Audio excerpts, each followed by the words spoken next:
Hi, everybody. I want to show you how to make a rubric assessment using our new Otus gradebook software. So I'm here on my assessments tab. I'm logged in as our fake teacher over here, and I'm over here on the left side. You see them in the assessments tab right here. So all I'm going to do from this point is I'm going to click create assessment. Now, the first thing to tell you is it does not matter what class I am in over here when you create the assessment. So I'm just going to create assessment, and I'm going to choose a rubric assessment. This is one that allows you to create an assessment that kind of can do more than one standard simultaneously. It's not that simplistic once we get to it, and you'll see, but that's how you use it. So under assessment name, we're going to call this, sample project.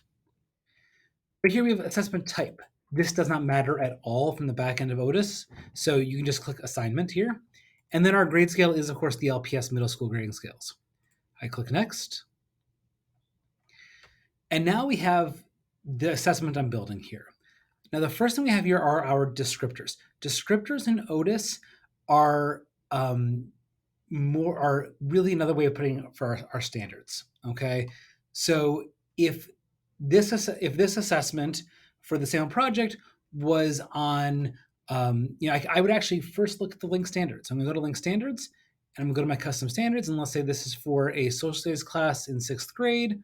And this project is going to deal with some argumentation. So I'm going to check that box right there and click link standards. Now, I could check more than one box, but if you do that, it's going to be kind of combining the grades for them together. So really all you want to do is pick one box at a time here. So I'm going to click argumentation, and I'm going to say descriptor title is argumentation. And then if I also want to add another standard, I'm just going to click add descriptor down here at the bottom. I click add descriptor, and you'll see here's the argumentation one, and maybe we have one on sourcing. So again, I'm going to go to link standards, and again, the custom standards, social studies, 6th grade, and here is our sourcing standard. And maybe I'm going to do one more on archaeology. So again, I added one more descriptor. We have argumentation, we have sourcing, and we're going to do archaeology.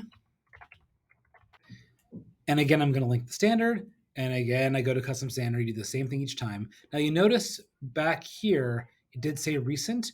So as you start using standards, they're going to populate in that recent section also, so you won't have to take quite as many steps.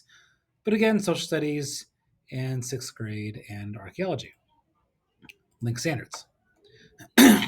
Now I click assign. Okay. Once I've attached my standards to the assessment, I click assign.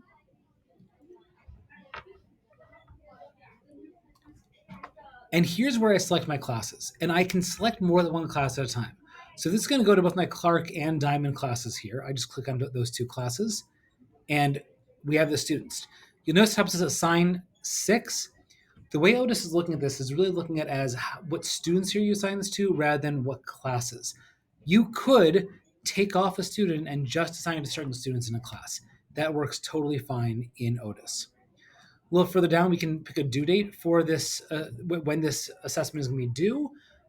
Remember, in Otus, it's using this decaying average methodology for doing the grades, and so the last assignment is worth 65% of the grade. Everything else is worth 35% of the grade. So the due date really does matter here, but you can always go back in and change it later on. So I'm going to say this is due November 1st, and apply. I could give instructions I want to, but it's totally not necessary. Once I'm done, I go back to the top, I click assign, and the assignment has been assigned. Okay? That's it for this video. Next video is going to show you how to actually go about grading, entering grades for these assignments. Have a great day. Bye.